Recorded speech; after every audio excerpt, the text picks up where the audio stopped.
Welcome to episode 287 of Lucretius Today. This is a podcast dedicated to the poet Lucretius, who wrote On the Nature of Things, the most complete presentation of Epicurean philosophy left to us from the ancient world. Each week we walk you through the Epicurean text, and we discuss how Epicurean philosophy can apply to you today. If you find the Epicurean worldview attractive, we invite you to join us in the study of Epicurus at epicureanfriends.com, where we discuss this and all of our podcast episodes. Today, we're closing in on the end of the discussion of whether pain is an evil or not. Last week, we focused on Cicero's argument that we should all face pain like a man, using reason to look to nature and see that nature herself approves of the manly ability to bear pain without wailing or excessive lamentation. In that discussion, Cicero focused much of his attention on analogies from soldiers and the military world. This week, Cicero is going to turn his attention to the examples of several philosophers or wise men who are facing pain who are not in the military context. And then he'll summarize his argument as he reaches the end of this part two, which we will complete today because we're almost there now. What we'll do today, though, is let's go ahead and go through the new material starting in section 25. And then when we reach the end of these sections, we will come back and summarize and comment on Cicero's general argument that he's been making throughout this part two and try to bring it home before we move into part three. So, Joshua, if you would take us forward speaking for Cicero in section 25. You may ask how the case is in peace, what is to be done at home, how we are to behave in bed. You bring me back to the philosophers who seldom go to war. Among these, Dionysius of Heraclea, a man certainly of no resolution, having learned fortitude of Zeno, quitted it on being in pain. For being tormented with a pain in his kidneys, in bewailing himself he cried out that those things were false which he had formerly conceived of pain. And when his fellow disciple, Cleanthes, asked him why he had changed his opinion, he answered that the case of any man who had applied so much time to philosophy and yet was unable to bear pain might be a sufficient proof that pain is an evil, that he himself had spent many years at philosophy and yet could not bear pain. It followed, therefore, that pain was an evil. It is reported that Cleanthes on that struck his foot on the ground and repeated a verse out of the Epigoni. Amphiaraus, hearest thou this below? In citing this line, he was referring to Zeno. He was sorry the other man had degenerated from him. But it was not so with our friend Posidonius, whom I have often seen myself, and I will tell you what Pompey used to say of him, that when he came to Rhodes after his departure from Syria, he had a great desire to hear Posidonius, but was informed that he was very ill of a severe fit of the gout. Yet he had great inclination to pay a visit to so famous a philosopher. Accordingly, when he had seen him and paid his compliments, and had spoken with great respect of him, he said he was very sorry that he could not hear him lecture. But indeed you may, replied the other, nor will I suffer any bodily pain to occasion so great a man to visit me in vain. On this Pompey relates that as he lay on his bed, he disputed with great dignity and fluency on this very subject, that nothing was good but what was honest, and that in his paroxysms he would often say, pain, it is to no purpose, notwithstanding you are troublesome, I will never acknowledge you an evil. And in general, all celebrated and notorious afflictions became endurable by disregarding them. Thank you, Joshua, for reading that first section there. I don't want to pass over this without commenting to make sure people understand that what Cicero is giving us here is an example of a conflict within the Stoic school.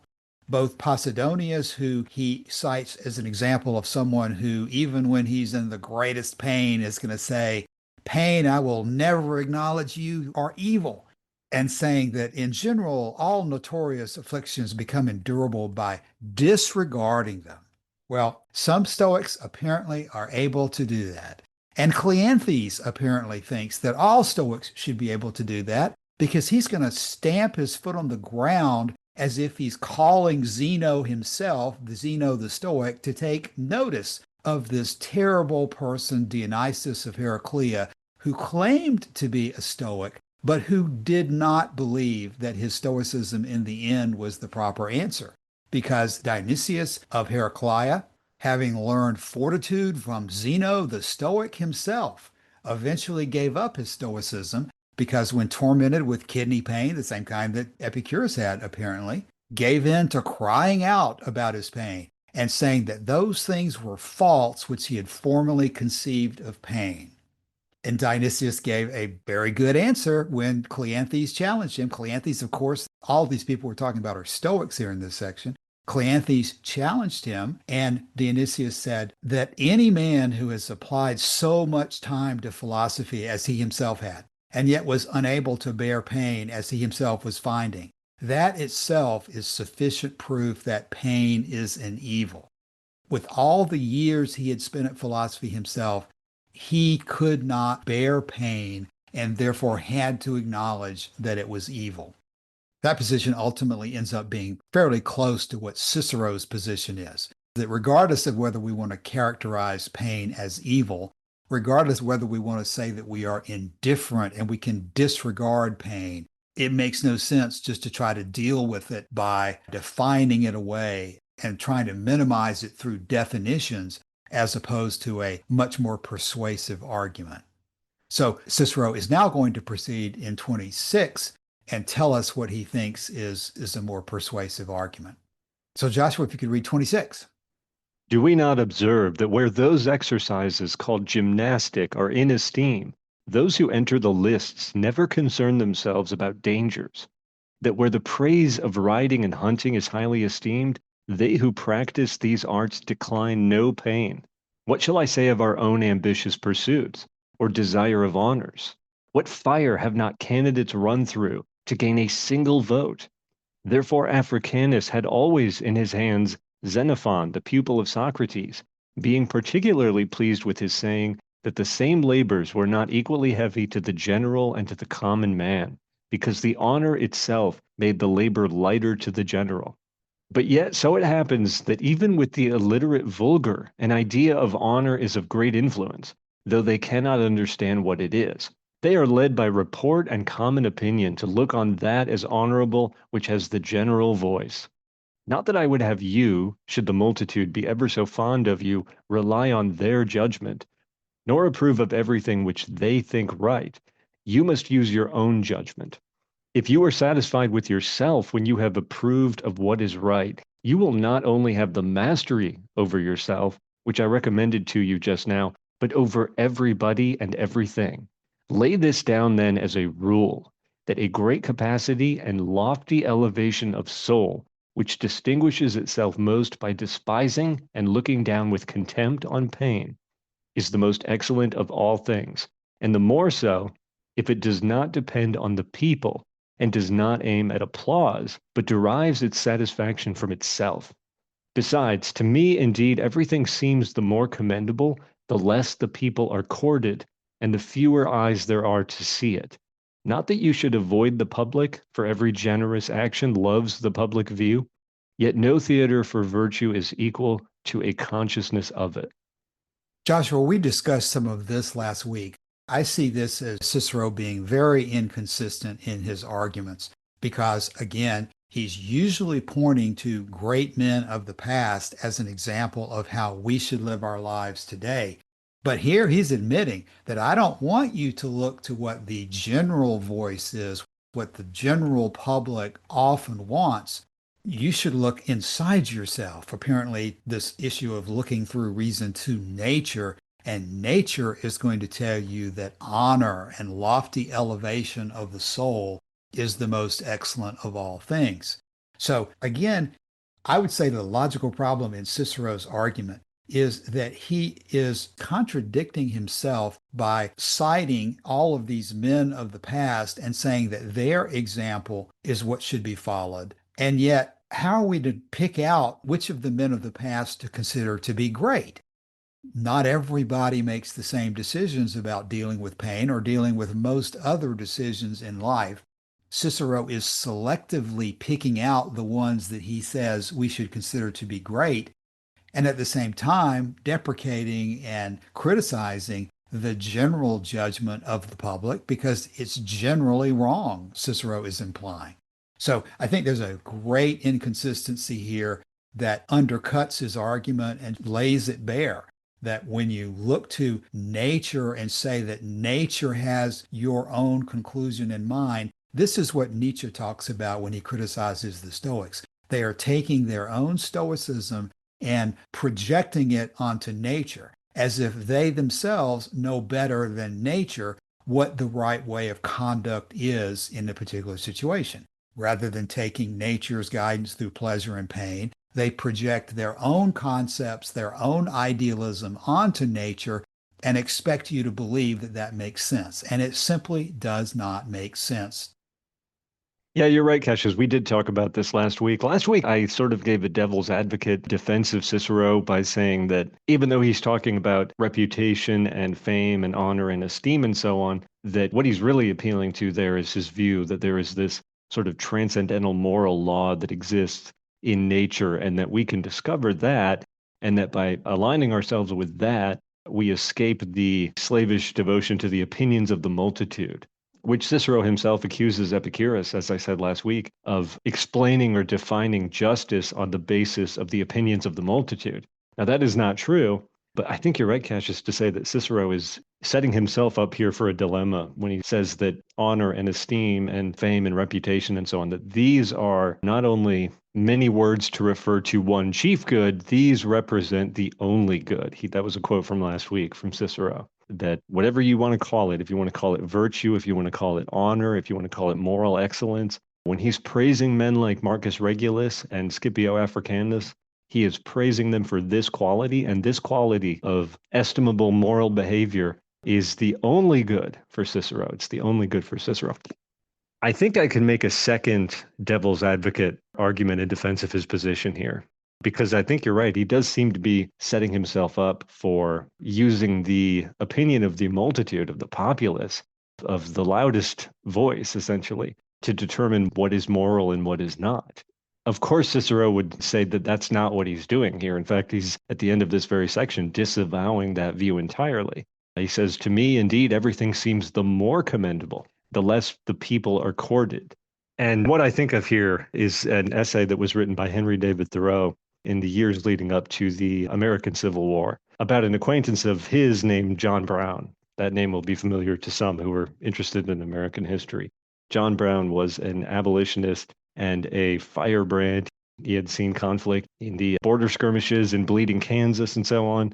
He devised this strategy, though, to take on the institution of slavery in a much more direct and straightforward way. And the plan he came up with is, we're going to raid the government arsenal at Harper's Ferry, Virginia. We're going to take the arms. We're going to put them in the hands of the men that we liberate. And as we move south, that band is going to keep on growing until eventually we've taken over the whole region. What actually happened is that he managed to get into the arsenal, but was captured. And Thoreau, who was a great admirer of John Brown, contrasts the general opinion of that incident at the time with his own opinion, which is full of admiration. So he says this in that essay, The Last Days of John Brown. He says, "On the whole, my respect for my fellow men, except as one may outweigh a million, is not being increased these days. I have noticed the cold-blooded way in which newspaper writers and men generally speak of this event, as if an ordinary malefactor, though one of unusual pluck, as the governor of Virginia is reported to have said, had been caught and were about to be hung. He was not dreaming of his foes when the governor thought he looked so brave. It turns what sweetness I have to gall to hear or hear of the remarks of some of my neighbors. When we heard at first that he was dead, one of my townsmen observed that he died as the fool dieth, which, pardon me for an instant, suggested a likeness in him dying to my neighbor living. Others, craven-hearted, said disparagingly that he threw his life away because he resisted the government.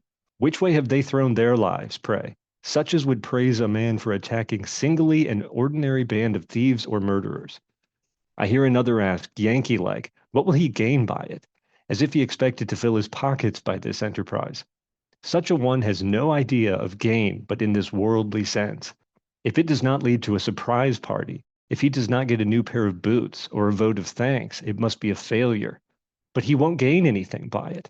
Well, no, I don't suppose he could get 4 and 6 pence a day for being hanged, take the year round.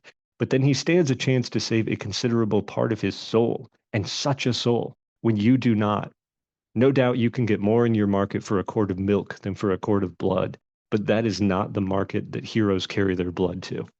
Full of venom and admiration for John Brown. And I think that Cicero, when he's looking at the great men of the past, he's doing what Thoreau is doing here. He is saying that the multitude can be craven and debased and so on because they do not understand virtue and moral excellence and honor. But when I take my own actions and my own opinions and my own behaviors to court to defend myself, I do not take it to the court of public opinion. What Cicero is saying is that he has a jury handpicked of Marcus Regulus, Scipio Africanus, Epaminondas, Demosthenes, all of these great figures that he cites all the time. He is taking his case to a imagined jury of those figures and saying that this is how I'm going to judge my conduct. It's got nothing to do with the multitude. It's got nothing to do with the crowd. It is a select group of heroes that I'm specifically appealing to. And if nobody else understands that, that's fine, because it's enough that I understand it. It's enough that I understand it and I know that they would have as well. That's a slightly different argument than the one I made last week. Thoreau, by the way, ends this passage by saying, "Such do not know that like the seed is the fruit, and that in the moral world, when good seed is planted, good fruit is inevitable, and does not depend on our watering and cultivating.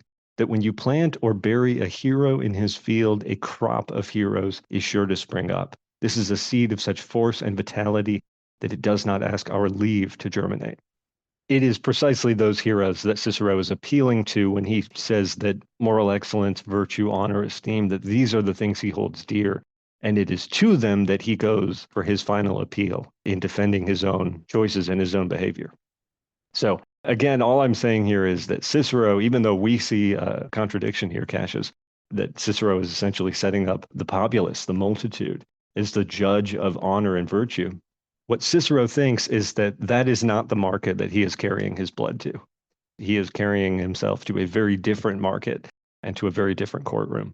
And so I think that's the argument that we really have to find a way to deal with. Joshua, that is a great example and tells me that you're really getting into character here in reading the parts from Cicero. Because what you're referring to from Thoreau, I think, is exactly what Cicero is doing. And it's an important question. It's an emotional question. It's an emotional appeal that we need to be able to understand and dissect it so we can take it apart and decide whether it's valid or not. Now, as you indicated, most people today are not particularly familiar with the story of John Brown. They can go to Wikipedia and look it up, or they can look up a movie from the 1940s, I think. There's one called Santa Fe Trail, which I have watched many times.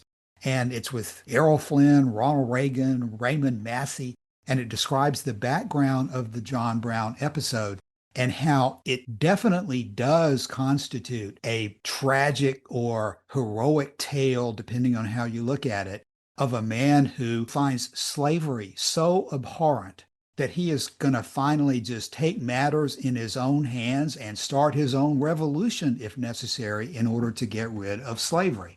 Now, I'm not going to go down the road of evaluating the morality of the particular people who are involved in that particular instance. You can argue both sides about whether a violent revolution to get rid of a terrible evil is the best course of action or not. And I think the Santa Fe Trail movie does a very good job of making John Brown look good at the same time, questioning some of his decisions and setting up the dilemma that you face in judging whether something is worth doing or not when the stakes are extremely high. That's what Cicero is appealing to in general. He is telling you that you can look to nature and nature will tell you herself whether a particular action at a particular time is heroic or not, whether it's base or not. And he's applying that to pain and telling you that nature herself is going to tell you that all pain should be disregarded. And whether you consider it to be evil or not, you should face it like a man and face it down and do what you think is right, regardless of the consequences and pain. And there are example after example. Cicero has his Roman background. We can name all sorts of people from the more recent past who we consider to be heroic versus those that we consider to be base and evil.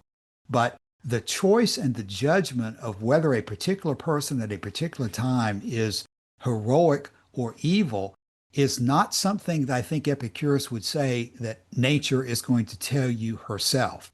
It is about as core as anything else to Epicurean philosophy that nature gives you only pleasure and pain to look to decide what to choose and what to avoid. And definitely, we can look at figures of great importance in the past and decide whether their actions bring us pleasure or bring us pain, and we make our decisions accordingly.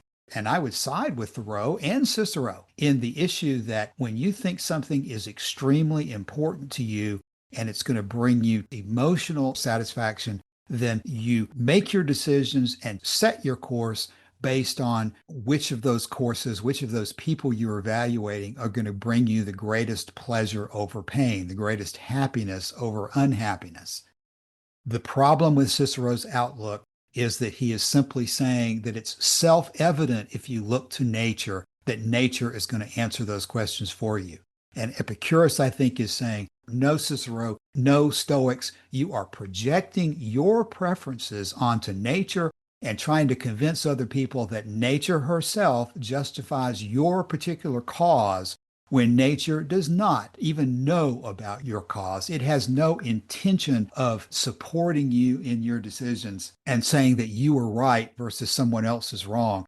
In the context of the John Brown situation, which arose in the history of the war between the states, I'm reminded that the South took as its motto, Deo Vindice, often translated as vindicated by God. Well, that's the root of the problem here that applies to Cicero and all of these other philosophers who are saying that there is a God over nature who is going to vindicate, who justifies certain conclusions. That simply is not the case. And the argument ultimately becomes a way of manipulating people rather than a way of getting at the truth. Because the truth, as Epicurus says, is that there are no supernatural gods involved in the affairs of men. And nature herself has given you only pleasure and pain by which to make decisions on how to live. There is something else that Cicero mentions here in section 26 that I find interesting. He says, therefore, Africanus, meaning Scipio, had always in his hands Xenophon, the pupil of Socrates, being particularly pleased with his saying that the same labors were not equally heavy to the general and to the common man, because the honor itself made the labor lighter to the general. I'm going to take this opportunity to recommend a book from the ancient world. One of the greatest sort of adventure stories from the ancient world is by Xenophon, and it's called Anabasis, or something like that in Greek. It means the march up country.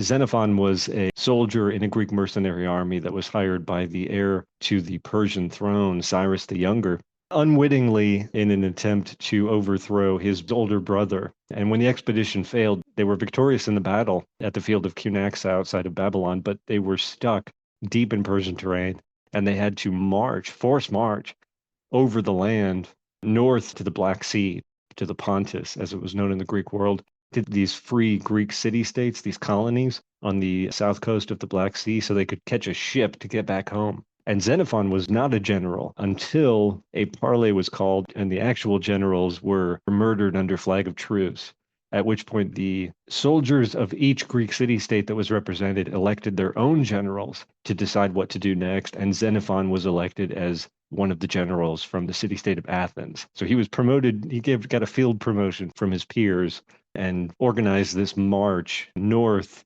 up to the Black Sea. And there's one particular story which I think Cicero might have had in mind when he wrote this line. Xenophon was leading the army over a mountain pass, and it was really, really cold, snow on the ground, and soldiers are dropping around him. And he's got this particularly memorable episode in the book that he wrote to celebrate his own exploits. He jumps off his horse, picks one of these guys up, shoves him on his horse, and marches with the guy's pack to get over the mountain, right? This idea that if you think I have it easy just because I'm on a horse and you're walking, why don't I put you on the horse And what we're going to find is that because of my discipline and because of the honor of my position as a general, I'm going to show you that even on foot, I'm going to outmarch you. So it's a very self-congratulatory account of this episode by Xenophon, but it's a great story and it's full of exactly the kind of thing that Cicero loves to talk about, which is these acts of heroism from the Greeks and the Romans. That's another great example, Joshua. And certainly the example of Xenophon in that situation does evoke tremendous admiration and emotion in support of Xenophon's actions. But the Epicurean analysis of that would be that the pleasure that it brings in realizing that this is a person who's showing you how you can confront pain in order to achieve a goal of greater pleasure. That's exactly what Epicurus tells us to do in the letter to Menicius, is sometimes we're going to consider the pain to be good and sometimes we're going to consider the pleasure to be bad. It all depends on the outcome of our actions as to how we judge something. So I do think that's a great example, and thank you for explaining what Cicero meant probably in section 26 there. Okay, the final section is 27, and if we're ready, let's go forward with that. And let this be principally considered, that this bearing of pain, which I have often said is to be strengthened by an exertion of the soul, should be the same in everything. For you meet with many who, through a desire of victory or for glory, or to maintain their rights or their liberty, have boldly received wounds and borne themselves up under them. And yet those very same persons, by relaxing the intenseness of their minds, were unequal to bearing the pain of a disease, for they did not support themselves under their former sufferings by reason or philosophy, but by inclination and glory. Therefore, some barbarians and savage people are able to fight very stoutly with the sword, but cannot bear sickness like men. But the Grecians, men of no great courage, but as wise as human nature will admit of, cannot look an enemy in the face, yet the same will bear to be visited with sickness tolerably, and with a sufficiently manly spirit. And the Cimbrians and the Celtiberians are very alert in battle, but bemoan themselves in sickness. For nothing can be consistent which has not reason for its foundation. But when you see those who are led by inclination or opinion, neither hindered by pain in their pursuits, nor from succeeding in them, you may conclude either that pain is no evil, or that, notwithstanding, you may choose to call an evil whatever is disagreeable and contrary to nature, yet it is so very trifling an evil that it may so effectually be got the better of by virtue as quite to disappear. And I would have you think of this night and day, for this argument will spread itself and take up more room some time or other, and not be confined to pain alone. For if the motives to all our actions are to avoid disgrace and acquire honor, we may not only despise the stings of pain, but the storms of fortune, especially if we have recourse to that retreat which was pointed out in yesterday's discussion. For as if some god had advised a man who was pursued by pirates to throw himself overboard, saying, "There is something at hand to receive you. Either a dolphin will take you up, as it did Arion of Methymna, or those horses sent by Neptune to Pelops, who were said to have carried chariots so rapidly as to be borne up by the waves, will receive you and convey you wherever you please. Cast away all fear. So, though your pains be ever so sharp and disagreeable, if the case is not such that it is worth your while to endure them, you see whither you may betake yourself. I think this will do for the present, but perhaps you still abide by your opinion." Not in the least, indeed, and I hope I am freed by these 2 days' discourses from the fear of two things that I greatly dreaded. Tomorrow, then, for rhetoric, as we were saying, but I see we must not drop our philosophy. No, indeed, we will have the one in the forenoon, and this at the usual time. It shall be so, and I will comply with your very laudable inclinations. Okay, thank you, Joshua and Calasini. That brings us to the end of section 2. Before we start general summary, let's talk about what was in this last section. Kind of interesting to me, the ending. I wonder if this is intended to convey that Cicero acknowledges the questionable nature of some of his argument, because the student is saying that I hope I am freed by these 2 days' discourses from the fear of the two things I greatly dreaded, which is fear of death and fear of pain. And then in response, Cicero says, Well, tomorrow we'll take up rhetoric, but I see we must not drop our philosophy. And they talk about doing one in the morning and one in the afternoon. So I see here a little bit of an indication that Cicero is acknowledging that it is certainly possible to debate this issue and that it's not as clear as it might seem. Because what he's doing here in this final paragraph is returning to his general argument that whether we consider pain to be evil or not, if it's evil, then it can be overcome by virtue. If it's not evil, then it's still something that we have to deal with. And we deal with it by applying the same standard to all the different difficulties and pains of life. We don't just focus our preparation and our study on a particular type of pain. We make sure we understand that it applies to everything. He uses the examples of the Greeks, who he slams here by saying that they are not very courageous in the military, but they're as smart a people as anybody anywhere can be. That the Greeks can't face their enemies face to face, but they can overcome sickness with the manly spirit. Contrasting them with the Cimbrians and Celtiberians, who are able to be very alert in battle, but cannot handle sickness very well. Cicero's saying that we need to apply the same standard of overcoming pain across the board. But the problem with Cicero's analysis is where he goes next. Whether you call this evil or disagreeable or contrary to nature or not, it can effectively be got the better of by virtue as to disappear.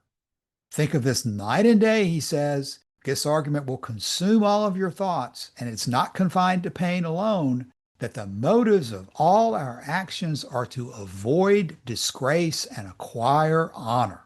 Always buttressed in Cicero's point of view by thinking about the fact that God himself can protect the person who is pursued by pirates, in a nod to the biblical story of Jonah, that either a dolphin or a divine chariot will receive you and convey you where you please, though your pains be ever so sharp and disagreeable. And then Cicero concludes, I think this will do for the present, summarizing it again as an appeal to virtue, honor, and nature herself telling us what is virtuous and honorable, which is, of course, a very, very problematic position to take. Cicero says on the subject of bearing wounds in battle versus bearing a disease, and that the stakes are different, so sometimes the outcomes are different. He says, therefore, some barbarians and savage people are able to fight very stoutly with the sword, but cannot bear sickness like men. But the Grecians, men of no great courage, but as wise as human nature will admit of, cannot look an enemy in the face. Yet the same will bear to be visited with sickness tolerably and with a sufficiently manly spirit.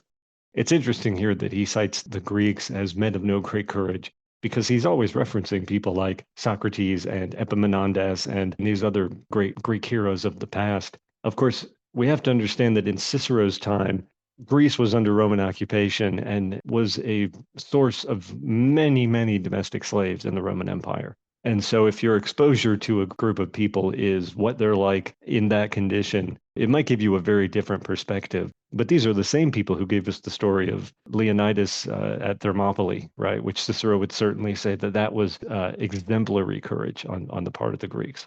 So we maybe have some interesting sociological or historical interpretations leaking into the story here, but I did want to draw that out because it does appear to be contradictory that Cicero is always going on about the Greeks and what they thought and what they did and how they behaved in war and so on. And then he says here they are men of no great courage. It's an interesting little aside there in the text.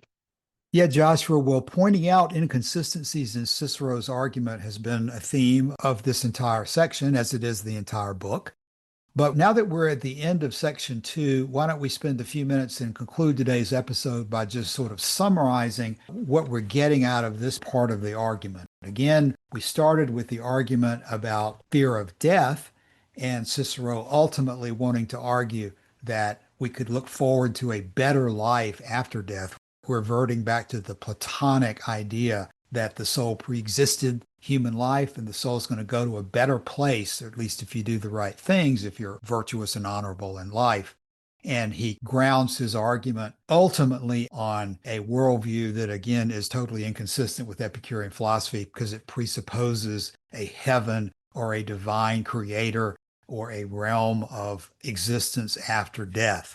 Here in this section 2, in regard to pain, he's also taken a series of steps that contradict fundamental premises about the nature of life from the Epicurean point of view. But it's good for us at this point to sort of summarize what we take away from this before we move on to the next section, which is going to be on bearing grief or mental pain. Again, this section in part 2 has largely been devoted to bodily pain and examples of diseases and wounds in war and so forth and how to deal with those. Starting next week, we'll go into pains that cause us a mental or emotional problem. But now let's summarize our assessment of Cicero's argument as to bodily pain. Well, it is always interesting here and elsewhere in Cicero's text to see the criticism that he holds out for the Stoics, and I think that makes an interesting starting point in looking at his view of pain. Because in paragraph 18 of section 2 of this text, Cicero says this regarding the Stoics. He says, "Let the Stoics then think it their business to determine whether pain be an evil or not, while they endeavor to show by some strained and trifling conclusions, which are nothing to the purpose, that pain is no evil. My opinion is that whatever it is not so great as it appears. And I say that men are influenced to a great extent by some false representations and appearance of it, and that all which is really felt is capable of being endured."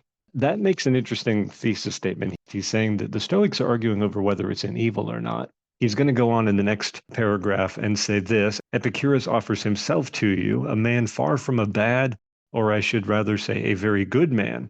He advises no more than he knows. Despise pain, says he."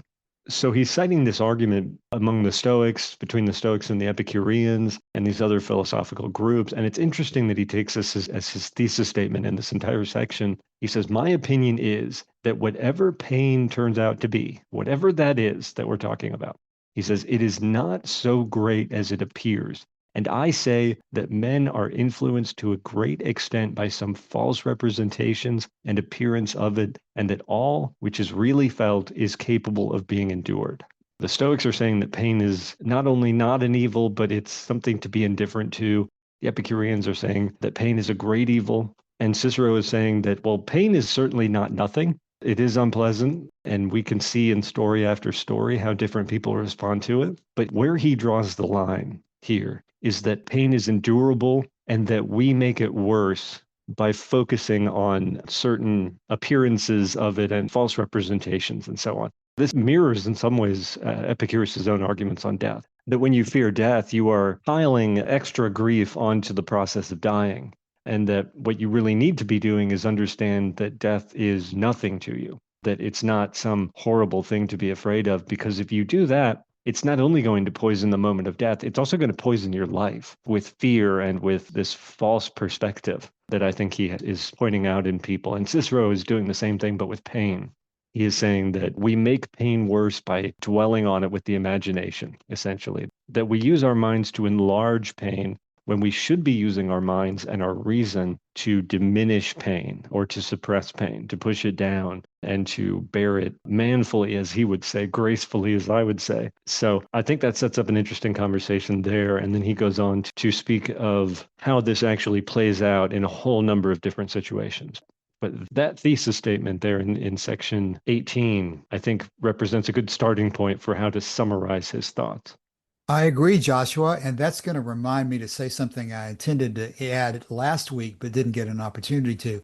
It is very interesting how much of the conclusion and many of the techniques, for example, of preparing for pain and so forth that Cicero is talking about, I think are ultimately consistent with the position that Epicurus would agree with. When Cicero says that ultimately pain is not as bad as we fear it to be, I say that's right in there with Epicurus's conclusions that pain is generally going to be manageable if it's long or short if it's acute, and that there's always ultimately a way to escape from it, so that we need not let ourselves be panicked into believing that pain is going to hold us in its grip forever and let it color all of the decisions in our lives to believe that pain and the avoidance of pain is the reason for existence and the core of our existence and the focus of our goals.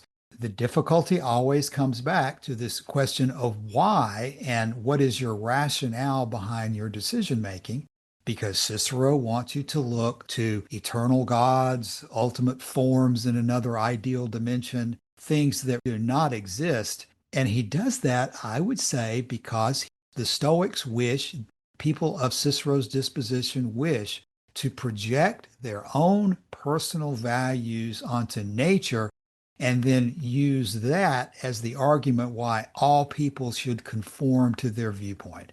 Because nature herself agrees with the Stoa, as Nietzsche might say. And that is as ridiculous an argument as could possibly occur to someone who really has an understanding of the way things really are, as the Epicureans do, which is that nature is not supernatural. It has no intelligent decision-making behind it that's going to tell us what is honorable and what is dishonorable, or what is base or what is malicious. Those things have to be decided by us using reason, using the information from our senses and the faculty of pain and pleasure that nature gave to us. So I don't think it could possibly be a more divergent way of analysis. And that really is the key thing that we need to keep in mind, I think, as we're studying Cicero. There is a deception and manipulation of the facts behind Cicero's argument that we need to see through so that we realize that, in fact, nature does not designate that Epaminondas and John Brown or any particular people are virtuous in themselves or to be considered by all people at all times to be heroic. These questions are contextual and must be evaluated according to the circumstances, as Epicurus points out to us. The point that I started to raise last week and I will raise now is Cicero not only was wrong in his analysis, but he guaranteed the destruction rather than the preservation of the Roman Greek way of life in the ancient world. Because this ridiculous appeal to the Greek and Roman gods and ideal forms and so forth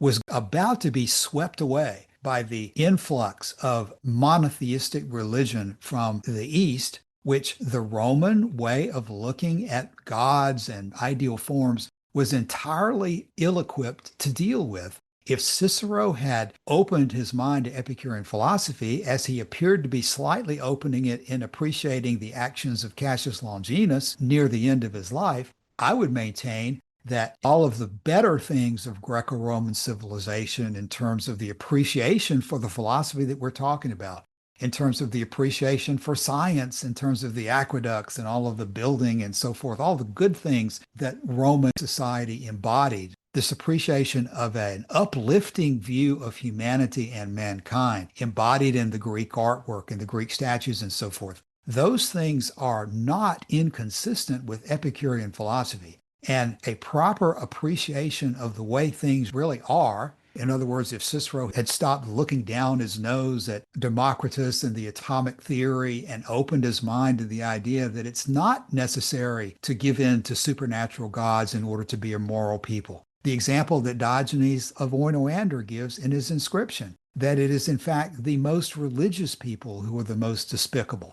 And that when you free your mind through Epicurean philosophy, you see the true basis of morality. As Torquatus says, Epicurus provides a much stronger foundation for virtue than any Stoic ever came up with, because Epicurus's view of nature is true and their view of nature is false. It's a tragedy from my point of view, because I do have much admiration for Cicero's intellectual power. And if he had been willing to spend a little more time listening to Atticus, listening to Torquatus, listening to his other Epicurean friends, I think he would have recognized that Epicurean philosophy provided a way forward that Stoicism, academic skepticism, was bound to betray. Because if you know nothing, then that's a ridiculous position. That skepticism that he ultimately rooted much of his position in is a total dead end, as is this Platonic supernatural analysis of the way things really are, which is itself a dead end. Cicero had Lucretius. Cicero read Lucretius. Cicero may have even participated in editing Lucretius. He had studied in Athens from the Epicureans. He could and apparently was relatively friendly with him until right near the end when Cicero got overcome by the death of his daughter, his exile from Roman politics. It's Cicero who, in his own personal life, failed to apply what he's talking about here in Tusculan Disputations. And I would say he failed to apply it because it cannot be applied given the false foundation on which it is built. Epicurean philosophy would have been much better for Cicero to adopt and would have led him in many of the same ways that he really did want to go along with Cassius Longinus, but it was not to be. And this is an example of things I think we can learn from the study of Roman Greek history and from works such as Tusculan Disputations. Okay, well, with that discussion of what might have been, but which was not to be, we'll bring our discussion of part 2 of Tusculan Disputations to an end.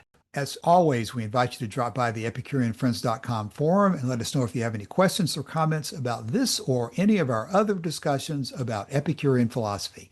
Thanks for your time today. We'll see you next week. Bye.